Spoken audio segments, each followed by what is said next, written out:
નમસ્કાર મિત્રો, ફરી એકવાર હાર્દિક સ્વાગત છે મિત્રો તમારું અમારા આજના નવા વિડીયોમાં. મિત્રો, રાત્રે સૂતા પહેલા 11 વખત આ 5 શબ્દો આજે જ બોલી જુઓ, ભાગ્ય બદલાઈ જશે. તો ચાલો મિત્રો વિડીયોમાં આગળ જાણીએ. મિત્રો, જીવનમાં માણસ ઘણી વખત ભાગ્ય, કિસ્મત અને નિયતિ વિશે વિચારતો રહે છે. ઘણી વખત આપણને લાગે છે કે આપણી મહેનતનું ફળ આપણને મળતું નથી. ઘણી વખત આપણે વિચારીએ છીએ કે આપણે ગમે તેટલા પ્રયાસ કરીએ પણ કિસ્મત આપણી સાથે નથી. આવા સમયે માણસ નિરાશ થઈ જાય છે અને પોતાના જ મનથી હાર માની લે છે મિત્રો. પરંતુ આજે હું તમને એક એવું રહસ્ય જણાવવા જઈ રહ્યો છું જે માત્ર રહસ્ય નથી પરંતુ અનુભવ અને આસ્થા સાથે જોડાયેલું સત્ય છે મિત્રો.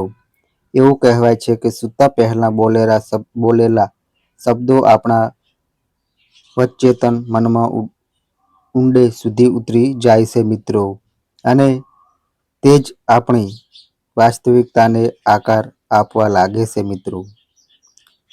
શબ્દો માત્ર ધ્વનિ નથી હોતા, શબ્દો ઉર્જા છે, અને જ્યારે આપણે કોઈ ખાસ ઉર્જાને વારંવાર આપણા મન અને જીવનમાં બોલાવીએ છીએ તો ધીમે ધીમે બ્રહ્માંડ પણ તે જ ઉર્જા સાથે આપણને જોડવા લાગે છે મિત્રો. આ જ કારણ છે કે આપણા ઋષિમુનિઓએ હંમેશા કહ્યું છે કે રાતે સૂતા પહેલા સારા વિચારો, સારા મંત્રો અને સારા ભાવો રાખવા જોઈએ મિત્રો. કારણ કે જ્યારે તમે નિંદ્રામાં જાઓ છો ત્યારે તમારું ચેતન મન આરામ કરે છે મિત્રો, પરંતુ અવચેતન મન જાગતું રહે છે મિત્રો. તે જ અવચેતન મન તમારા શબ્દો, ભાવનાઓ અને વિશ્વાસને પકડીને તેને વાસ્તવિકતામાં બદલાવા લાગે છે મિત્રો. આ જ કારણ છે કે આજે હું તમને તે 5 શબ્દોની શક્તિ વિશે જણાવવા જઈ રહ્યો છું મિત્રો, જે જો તમે સૂતા પહેલા 11 વખત બોલશો તો મિત્રો ધીમે ધીમે તમારા ભાગ્યનો માર્ગ બદલવા લાગશે મિત્રો. હવે તમે વિચારતા હશો કે 5 શબ્દો આટલા પ્રભાવશાળી કેવી રીતે હોઈ શકે છે? પરંતુ મિત્રો, આજ તો બ્રહ્માંડનું રહસ્ય છે. ક્યારેક સામાન્ય દેખાતા શબ્દો અસાધારણ શક્તિ છુપાવે છે. જ્યારે તે શબ્દો તમારા વિશ્વાસ, તમારી નિયત અને તમારા આત્મવિશ્વાસ સાથે મળે છે તો તે તમારા જીવનની દિશા બદલવાની ક્ષમતા ધરાવે છે મિત્રો. આ જ પ્રાચીન શાસ્ત્રોમાં કહેવાયું છે કે વાણી એ બ્રહ્મ છે, એટલે કે આપણી વાણી જ સૃષ્ટિની રચના કરનારી શક્તિ છે મિત્રો.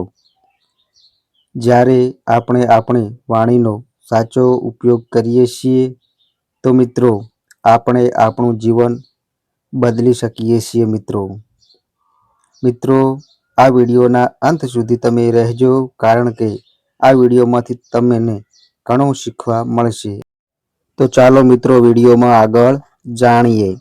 તો મિત્રો, રાત્રે સૂતા પહેલાનો સમય ખૂબ જ પવિત્ર માનવામાં આવે છે.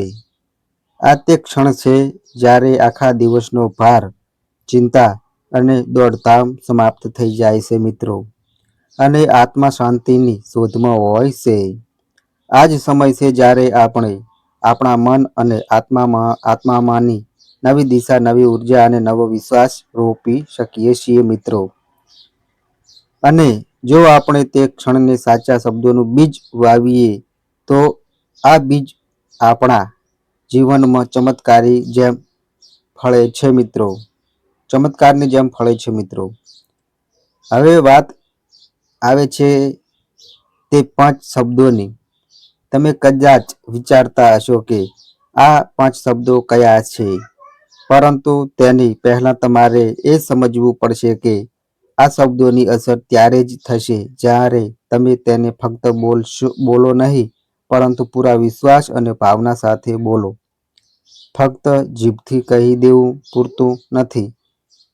જ્યાં સુધી તમારા હૃદયની ઊંડાઈ અને તમારા અવચેતન મનની શક્તિમાં નહીં જોડાય ત્યાં સુધી આ શબ્દો માત્ર અવાજ બની રહેશે મિત્રો. તો મિત્રો યાદ રાખજો, શબ્દો ફક્ત કાનને સંભળતાની ધ્વનિ નથી, તે તમારી આત્મા અને બ્રહ્માંડને મોકલેલો સંદેશો છે. જો સંદેશ રચાઈ અને વિશ્વાસથી ભરેલો હશે તો બ્રહ્માંડ તેને ચોક્કસ સાંભળશે. જો તમે શંકાથી બોલશો તો તે સંદેશ નબળો પડી જશે મિત્રો. તેથી જ્યારે પણ તમે આ 5 શબ્દો બોલો તો તમારા પૂરા મન, આત્મા અને વિશ્વાસને તેમાં સમર્પિત કરી દો. હવે થોડી કલ્પના કરો કે તમે રાત્રે પથારીમાં સૂઈ ગયા છો, દિવસભરના થાકથી મુક્ત થઈ ગયા છો, આંખો બંધ કરી લીધી છે અને ઊંડા શ્વાસ લઈને મનને શાંત કરી લીધું છે મિત્રો. હવે મિત્રો, તે ક્ષણે જ્યારે તમે તમારી અંદરની બધી નકારાત્મકતા છોડી દો છો, તો ધીમે ધીમે તમારા હોઠ પરથી તે 5 શબ્દો 11 વખત નીકળે છે. શરૂઆતમાં શક્ય છે કે તમને આ સામાન્ય લાગશે મિત્રો, પરંતુ જેમ જેમ તમે તેને દોહરાવશો, તમને લાગશે કે તમારા અંદર એક હળવી શાંતિ ઉતરી રહી છે મિત્રો. તમારું હૃદય હળવું થઈ રહ્યું છે અને કોઈ અદ્રશ્ય શક્તિ તમારી આસપાસ એક સકારાત્મક આવરણ બનાવી રહી છે મિત્રો. ધીમે ધીમે તમે નિંદ્રામાં જાઓ છો અને આ જ શબ્દો તમારા અવચેતન મનની ઊંડાઈમાં ઉતરી જાય છે મિત્રો. જ્યારે તમે સવારે ઉઠો છો ત્યારે તમને લાગે છે કે તમે અંદરથી હળવા, મજબૂત અને આત્મવિશ્વાસથી ભરેલા છો મિત્રો. આ જ તે ચમત્કાર છે જેને લોકો ભાગ્યનું બદલવાનું કહે છે મિત્રો. ભાગ્ય કોઈ જાદુઈ શક્તિ નથી જે ક્યાંક બહારથી આવીને આપણને બદલી દે, પરંતુ મિત્રો ભાગ્ય તે છે જે આપણા અવચેતન મનમાં લખાયેલી ધારણાઓ અને વિશ્વાસોથી બનેલ છે. અને જ્યારે તમે આ ધારણાઓને સાચા શબ્દોથી બદલી દોશો તો ભાગ્ય પણ બદલાઈ જાય છે મિત્રો. હવે મિત્રો પ્રશ્ન ઊભો થાય છે કે આ 5 શબ્દો આખરે કયા છે? તો મિત્રો હું તમને આ રહસ્ય ધીમે ધીમે ખોલવા માંગુ છું, કારણ કે આ ફક્ત જણાવવાની વાત નથી મિત્રો, તેને અનુભવવાની વાત છે. જો મિત્રો હું હમણાં જ તમને આ 5 શબ્દો જણાવી દઉં તો શક્ય છે કે તમે તેને એક સામાન્ય પ્રયોગ માનીને ભૂલી જશો મિત્રો. પરંતુ મિત્રો જ્યારે તમે સમજશો કે શબ્દોમાં કેટલી શક્તિ છે, વિશ્વાસમાં કેટલી તાકાત છે અને સૂતા પહેલા બોલેલા શબ્દો આપણા ભાગ્યને કેવી રીતે બદલી શકે છે, ત્યારે જ તમે આ શબ્દોની વાસ્તવિક શક્તિને સમજી શકશો. એવું કહેવાય છે કે માણસ તે જ બને છે જે તે પોતાના વિશે રોજ વિચારે છે અને કહે છે. જો તમે પોતાને રોજ નબળા કહેતા રહેશો તો તમારું અવચેતન મન એ જ માની લેશે કે તમે નબળા છો મિત્રો. અને મિત્રો તમારું જીવન તે મુજબ ઢળવા લાગશે. પરંતુ જો તમે પોતાની સાથે રોજ સકારાત્મક વાતો કરશો તો મિત્રો ધીમે ધીમે તમારું જીવન પણ સકારાત્મક બની જશે. આ જ કારણ છે કે સૂતા પહેલા બોલેલા શબ્દો આટલા મહત્વના હોય છે. તો ચાલો મિત્રો હવે ધીમે ધીમે આપણે તે દિશામાં આગળ વધીએ જ્યાં આપણે જાણી શકીશું કે આ 5 શબ્દો કયા છે. પરંતુ તેની પહેલા તમારા હૃદય અને મનમાં આ વિશ્વાસ બેસાડી લો કે ભલે તમારી પરિસ્થિતિઓ કેવી રીતે પણ હોય, ભલે તમારું ભાગ્ય અત્યાર સુધી તમારી વિરુદ્ધ કેમ ન હોય, પરંતુ જો તમે આ શબ્દો પૂરા વિશ્વાસથી અપનાવશો તો તમારું ભાગ્ય બદલવા લાગશે મિત્રો. મિત્રો યાદ રાખજો, બ્રહ્માંડ હંમેશા આપણી ઉર્જાને સાંભળે છે અને ઉર્જા શબ્દોમાંથી નીકળે છે. આથી જ તમારા શબ્દોને ક્યારેય હળવાશથી ન લેજો. જો તમે પોતાને કહો કે હું નિષ્ફળ છું તો આ શબ્દો પણ બ્રહ્માંડ સુધી પહોંચે છે. પરંતુ જો તમે પોતાને કહો કે હું વિજય છું, તો આ શબ્દો ઉર્જા પણ બ્રહ્માંડમાં ફેલાય છે. આ જ આકર્ષણનો નિયમ છે મિત્રો. આ જ કર્મનો નિયમ છે અને આ જ જીવનનો નિયમ છે. આપણે પહેલાના ભાગમાં સમજ્યું કે સૂતા પહેલા બોલેલા શબ્દો કેમ આટલા શક્તિશાળી હોય છે અને તે કેવી રીતે આપણા અવચેતન મનમાં ઊંડે જઈને આપણા ભાગ્યને આકાર આપે છે.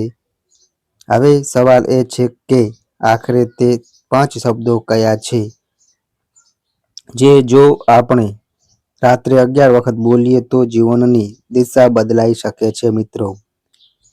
પરંતુ મિત્રો, આ 5 શબ્દો સુધી પહોંચતા પહેલા આપણે એ સમજવું પડશે કે બ્રહ્માંડ કઈ ભાષાને સૌથી સારી રીતે સમજે છે.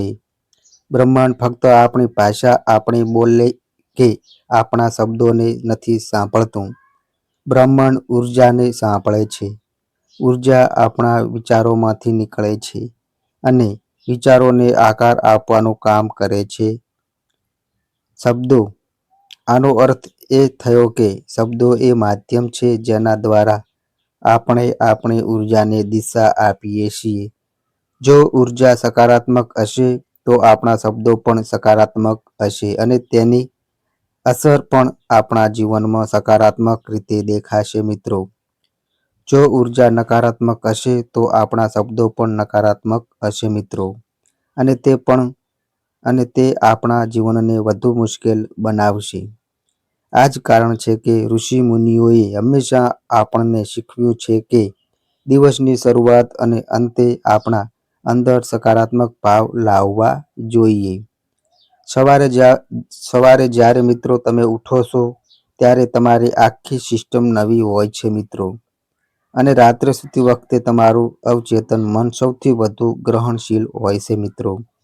આથી જ મિત્રો, રાત્રે સૂતા પહેલા બોલેલા શબ્દો સવાર સુધી તમારા અવચેતન મનમાં બીજની જેમ અંકુરિત થવા લાગે છે મિત્રો. હવે થોડુંક વિચારો મિત્રો. જો તમે રાત્રે સૂતા પહેલા કહો કે મારા જીવનમાં કાંઈ જ સારું નથી, તો આ બીજ તમારા અંદર વવાશે મિત્રો. અને મિત્રો, સવારે જ્યારે તમે ઉઠો તો તમારું મન તે જ ભાવ સાથે જાગે છે મિત્રો. પરંતુ જો તમે સૂતા પહેલા કહો કે મારું જીવન સકારાત્મક છે મિત્રો અને હું તેને બદલી શકું છું મિત્રો, તો મિત્રો તમારા અંદર તે જ બીજ ઉગશે અને સવારે તમને આત્મવિશ્વાસથી ભરેલું લાગશે મિત્રો. તો હવે મિત્રો, સમય આવી ગયો છે તે 5 શબ્દો જાણવાનો જેની શક્તિ પર આ આખી સાધના આધારિત છે. આ 5 શબ્દો છે આભાર, માફી, પ્રેમ. આ જ 3 શબ્દો તમારા જીવનનું ભવિષ્ય બદલી શકે છે. તમે વિચારતા હશો કે આટલા સામાન્ય શબ્દો આટલા મોટા ફેરફાર કેવી રીતે લાવી શકે છે મિત્રો. પરંતુ મિત્રો, આ જ તો રહસ્ય છે જીવનના સૌથી મોટા પરિવર્તનનો. ક્યારેય ભારે ભરરકમ વસ્તુઓથી નથી આવતા, તે સરળતાથી આવે છે. ચાલો હવે આ 5 શબ્દોને વિગતે સમજીએ. સૌથી પહેલો શબ્દ છે મિત્રો આભાર. આ શબ્દ કૃતજ્ઞતાની ઉર્જા સાથે જોડાયેલો છે. જ્યારે તમે રાત્રે સૂતા પહેલા 11 વખત આભાર કહો છો તો તમે તમારા અવચેતન મનને આ સંદેશ આપો છો કે તમે તમારા જીવનમાં જે કંઈ પણ છે તેના માટે આભારી છો. કૃતજ્ઞતા એક એવી શક્તિ છે જે તમારા જીવનમાં વધુ અવસરો, વધુ ખુશીઓ અને વધુ સમૃદ્ધિને આકર્ષે છે. જ્યારે તમે આભારી હોવ તો તમે ખામી પર નહીં પરંતુ સંપન્નતા પર ધ્યાન આપો છો અને બ્રહ્માંડ તે જ વસ્તુને વધારીને તમને આપે છે જેના પર તમે ધ્યાન આપો છો. હવે બીજો મિત્રો આવે છે શબ્દ. એ શબ્દ છે મિત્રો માફી. આ શબ્દ ફક્ત બીજા માટે જ નથી પરંતુ પોતા માટે પણ છે. દિવસભરમાં આપણે જાણે અજાણે ઘણી બધી નકારાત્મકતાઓને પોતાની સાથે જોડી લઈએ છીએ. ક્યારેક કોઈની સાથે ઝઘડો થઈ જાય છે, ક્યારેક કોઈ વાત પર ગુસ્સો આવી જાય છે, ક્યારેક પોતાની જાતથી નારાજ થઈ જઈએ છીએ. જો આપણે આ બધી ભાવનાઓને હૃદયમાં લઈને સૂઈ જઈએ તો આ નકારાત્મકતા આપણા અવચેતન મનમાં બેસી જાય છે અને ધીમે ધીમે આપણી આત્માને ભારે બનાવી દે છે મિત્રો. પરંતુ જ્યારે તમે સૂતા પહેલા 11 વખત માફી કહો છો તો તમે તમારા હૃદયમાંથી આ ભાર ઉતારી દો છો મિત્રો. તમે બીજાને માફ કરો છો, પોતાને માફ કરો છો અને તે રાતને શાંતિથી સૂઈ જાઓ છો. આ માફી તમને હળવા બનાવી દે છે મિત્રો અને સવારે ઉઠતા જ તમે અનુભવશો કે તમારા હૃદયનો ભાર ઉતરી ગયો છે. હવે મિત્રો જે ત્રીજા નંબરનો જે શબ્દ આવે છે તે શબ્દ છે મિત્રો પ્રેમ. તો મિત્રો આ શબ્દ સૌથી શક્તિશાળી છે. પ્રેમ એ ઉર્જા છે જે ફક્ત માણસને જ નહીં પરંતુ બ્રહ્માંડને પણ એક સૂત્રમાં બાંધે છે.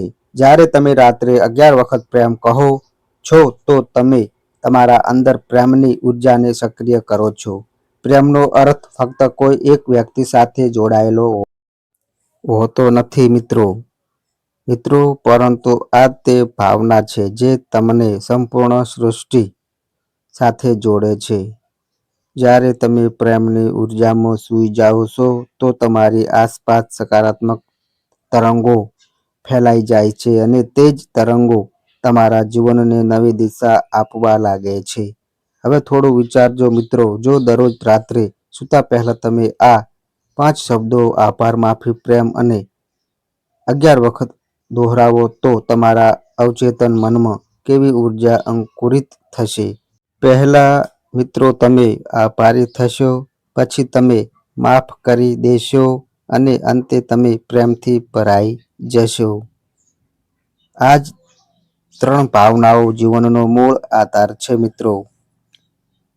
કૃતજ્ઞતા, માફી અને પ્રેમ. જો આ 3 ભાવનાઓ તમારા અંદર બેસી જાય તો મિત્રો તમારું ભાગ્ય બદલાવવું જ પડે. અહીં એ સમજવું ખૂબ જ જરૂરી છે કે આ પ્રયોગ ફક્ત શબ્દો સુધી મર્યાદિત ન હોવા જોઈએ મિત્રો. જ્યારે મિત્રો તમે આભાર કહો તો તમારા મનમાં તે વસ્તુઓ યાદ કરો જેના માટે તમે ખરેખર આભારી છો. ભલે તે તમારું કુટુંબ હોય, તમારું સ્વાસ્થ્ય હોય કે પછી નાની ખુશી જ કેમ ન હોય. જ્યારે મિત્રો તમે માફી કહો તો ખરેખર દિલથી તે લોકોને માફ કરો જેમણે તમને ક્યારેય દુઃખ પહોંચાડ્યું હોય અને પોતાને પણ માફ કરો. અને જ્યારે તમે પ્રેમ કહો તો તમારા અંદર તે ઉર્જાને અનુભવો જે તમને સંપૂર્ણ બ્રહ્માંડ સાથે જોડી રહી છે મિત્રો. તો મિત્રો આ અમારી માહિતી ગમી હોય તો વિડીયોને લાઈક કરો, શેર કરો અને મિત્રો આ અમારી ચેનલ પર નવા આવ્યા હોય તો મિત્રો ચેનલને સબસ્ક્રાઈબ કરો. તો બસ મિત્રો આજે આટલું. ફરી મળીએ એક નવા વિડીયો સાથે. ત્યાં સુધી બધાય મિત્રોને હર હર મહાદેવ.